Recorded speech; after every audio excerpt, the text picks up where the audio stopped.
One of the things we were talking about was kind of the difference between licensing from the state versus the trade organizations, the associations. The associations. What are they? Yeah, Basically, what is it this? was basically what it amounts to, because so many people are confused that as far as their understanding of who does what. Now, granted, when it comes to residential real estate, the majority of the agents are members of the trade associations and the MLS. Now, let's first define that. The trade associations, what are we talking about? Well, we're talking about the realtor organizations. The NAR, the IR here in Illinois, and of course your local board. Okay. These are private organizations. These are organizations that if you want to be a member, you have to pay a fee to. They have nothing to do with the state. They have nothing to do with the government. They have nothing to do with the laws. It's all private. And so the reality is they are a trade association. Okay, so even IAR is just a private trade association, essentially. I'm going to correct you there. Okay. IR. IR, yeah, okay. Hasn't been IAR since 2016. So now, the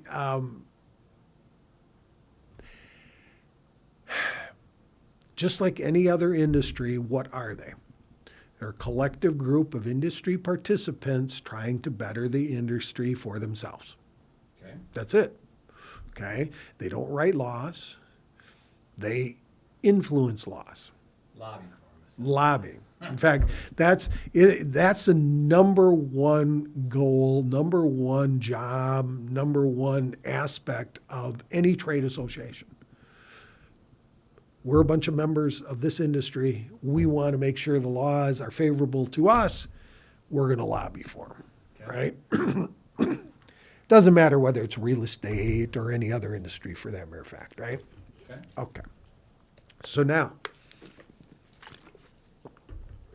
if you put that in perspective, you've got the government on one side writing the laws and the trade associations on the other side trying to influence the laws. And of course, the trade associations, because of the local associations being on the street, and that's who the people work with through the MLSs, or for the use of the MLS, and we'll get into that relationship here in a minute. They deal with them more regularly than they do with the state. So people are confused or thinking that, okay, these trade associations are the ones who have the authority when it comes to licensing or anything regarding your license. Not at all. They have no authority when it comes to it at all. Really?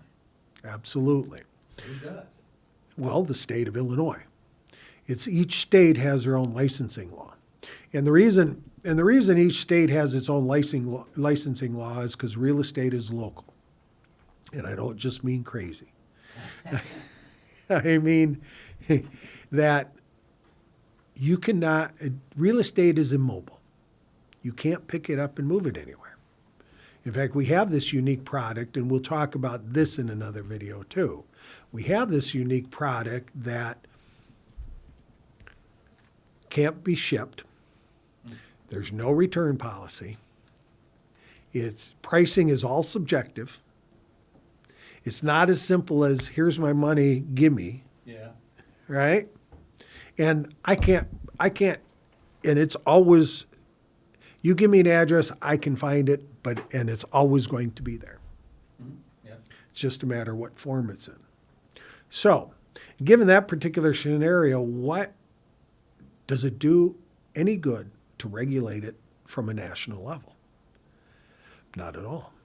So that's why each of the states have their own licensing law, and it's all done at the state level. And so now that's the authority when it comes to doing real estate. In fact, the only thing you need to do in any state when it comes to real estate or doing licensed activities, because every state has their own definition of licensed activities, although they're all pretty much the same. In fact, the reality is this. The basic operation of real estate in all the different states is very similar. The big difference is how the agents work with the public. And it goes anywhere from full representation to no representation. Okay. And so now at that particular point, that's the only real differences, right? So that's why we can say, license activities are going to be the same in this state as they are going to be in another state, or very similar. I mean, almost 90%, 95, 99, whatever number you want. Pick the same. Okay. So now you have to have a real estate license to do those license activities. You get that real estate license from the state you're in, okay? That's all you need to do. You don't need to be part of the trade associations. You don't need to be part of the MLS. You don't need to be part of any other organizations or have any other accreditations, Okay. right? All of this other stuff is there to supplement, implement, help real estate agents do business. And of course, the classic example is the MLS, right? What's an MLS? An information exchange service to help real estate agents more efficiently and effectively operate in this business. That's all it is. Okay. We're exchanging information. So, I put a listing up for sale. I'm going to give all this information to all the other members because, again, the MLS is a private system. It's not a public system. You have to pay to belong to it. And for anybody and for all the agents who are out there doing and operating and using the MLS, you're familiar because you're paying the fees every quarter, every year, whatever it may be, right? To be part of this system so you can operate or you can use this convenience. Yeah. I mean, and that's literally what it is. It's a convenience to help operate in this business. So now, those MLS systems, again, besides being private, over the years have been taken over. The majority of the residential MLS systems in the country were taken over by the realtor organizations. Now again, the realtor organizations are this private trade association, right? So now they control the MLSs. And then of course, one of their requirements has always been that if you want access to the MLS, you have to be a member of the realtor organization. Now that's slowly changing and we're not going to get into that whole scenario here. But that's where you end up, well, if your sponsoring broker is a member, then everybody they sponsor has to become a member.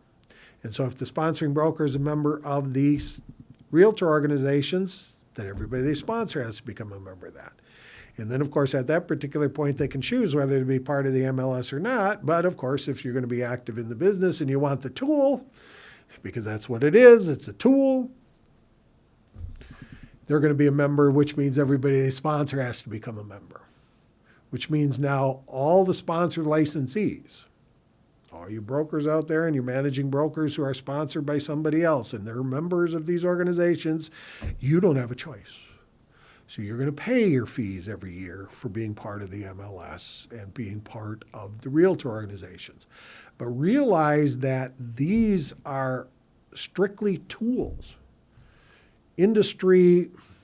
Auxiliary industry benefits or things that you can use to benefit to help you do more business or do business, but it's not required. This isn't something that's legally required because the only thing that's legally required is that you have a real estate license. So anybody with a real estate license can go out and help people buy and sell real estate. Anybody, if you're with a brokerage again that is a member, you have to become a member of this, and of course now you have some additional tools to work with. So that's a pretty long explanation. Well, I don't know if it's a long explanation, but it's a detailed enough to where people should be able to understand it, which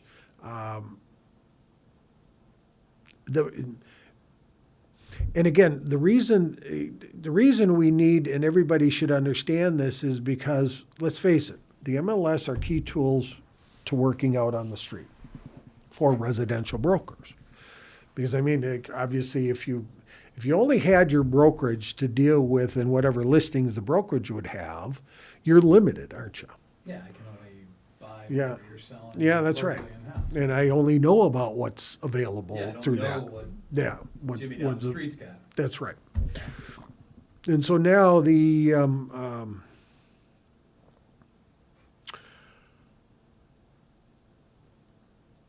it can work out well to be able to have those tools. But like I said, you don't have to have the tools. You don't need them, but most people are going to want them. Sure. I mean, because it's a good source of information.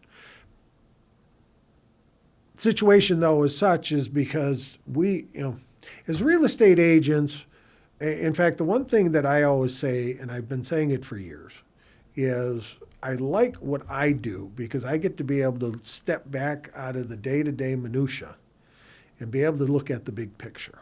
And I have some good foresight as far as where I can see things going and what's going on in the whole works. And maybe at one point we'll do a video about real estate agent of tomorrow, or how you're going to operate with AI, smart houses, bots, although I honestly don't see bots coming into this a lot. Because again, there are certain aspects of this business that just are not indicative of AI, at least not at this point in time. Maybe 20, 25, 30 years from now, maybe. As far as showing properties, that's going to change dramatically once we get the technology. The situation, though, is such. And people always ask me, and I talk about, do I ever see real estate agents being replaced by AI, by bots, by that type of stuff? No, not at least completely. And yes, maybe some things will change as far as how we do it, but let's face it, guys, we have been doing the same thing in a real estate transaction for, probably 100 years. I mean, the realtor organizations and the MLSs have been around for a long time, okay? So how real estate is transacted from beginning to end does not change. The methods to accomplish each of the steps and the different things that are done does change. I mean, at one point in time, let's face it, the public had to come to us to know what was what was available. And how did we know what was available? Big, thick books, right? In fact, when I was in the business, I was in a progressive office that we had a computer in the front conference room before a lot of offices even had computers, right? So it was easy to get people into the office. Hey, come into the office. We got a computer. Yeah. We can look up what's available. Oh, and yeah, that was a good draw too. So, but that was only 30 years ago. I mean, we're not talking a huge amount of that was mid-90s. So we're not talking about 100 years ago by any means. Far-fetched past. Yeah, because technology just changes that fast. And then, of course, but we are an industry, though, that is, first of all, I don't want to say antiquated, but we are slow to change because of what we're dealing with does not change very fast. I mean, take a look at houses. We are doing, and this is another question I get from people, is we are doing the lead-based paint disclosure for properties built before 78, right? 1978, okay? People ask me, how long are we going to have to do this? Until there's an insignificant amount of properties built before 78 still standing. Well, you know, the last number that I heard was close to, or was over 45 million properties still standing built before 78. So you tell me how fast we're going to get rid of that disclosure, okay? We need some teardowns. Yeah. And so now, this would be indicative of technology too. Because of the uniqueness of real estate, technology is, while it's creeping in aspects, and there are certain tools and that we're using, it's not creeping in to the aspect of replacing a real estate agent. The transaction itself fundamentally really hasn't. It really hasn't changed at all. I mean, even your business, I'm doing title insurance and titles and closings. I mean, let's face it, that the only thing that's really changed in that is people don't come to closings anymore. That's it. Nobody wants to see each other face to face. Everybody likes to hide behind a screen. I mean, that's what our world's turning into. And so, so technology, when it comes to real estate, a lot of people are always concerned about that, but I'm not concerned about that. Well, that's a good probably way to end it. Is the positive note is, with all your experience and all these changes, because there are, different understandings. We've got this lawsuit settlement now and all this fun stuff. You really don't see the future of brokers changing to any significant form where they're going away. This fear of like Skynet's going to take over and run this thing. And I started saying that back in 2018, and then I'll add on two more comments here real quick. Like I can be quick. So now, one, 2018, I turned my tune and I started saying we're not losing this battle, we're winning this battle. Because if we were losing this battle, wouldn't we see more for sale by owners? Yeah, true. Right? True. Because the point. technology is there. And thank you, Internet, for doing that for us. Because again, before I mentioned we're all a bunch of introverts sitting at home, and do we really want to deal with this stuff? We've gone, social interaction is being destroyed. We knew we were in trouble when there were ads out there, and you probably remember this. This was about 2008, 2010. I used to see billboards out. Go out and play an hour a day. Or the joke was that our kids have friends over and they're sitting on each end of the couch talking to each other with their thumbs. Yeah. You knew it was coming. And so the Internet is, and thank you, Internet, and that's good and bad, for creating some of this stuff and doing some of this stuff. Now, will technology bring it in a different way and help us with certain tools and that? Oh yeah. I will say this. I can see a day where a smart house or a house will be set up with the tools to be able to show itself and without an agent being there. But that doesn't necessarily mean the agent may not be there or an agent won't be involved either. Because that's, showing a property. Showing a property. I can program AI to extol the benefits of a property, right? Mm-hmm. I can walk you through with the holograms. I can watch and see everything you're doing as you're going through the property with camera and audio devices, the whole works. So that I see coming, right? At some point in time. Now we're still a number of years off. Yeah. But does that necessarily mean that replaces a real estate agent? No, okay. Not at all. And then the other thing is, and why I say it's a number of years off, is because, guys, let's face it, how many houses barely have any digital equipment in them already? Like audio or video capabilities. Yeah. Best we see Ring doorbells, right? And maybe a camera here or there. So, real estate just does not change as quickly as society does.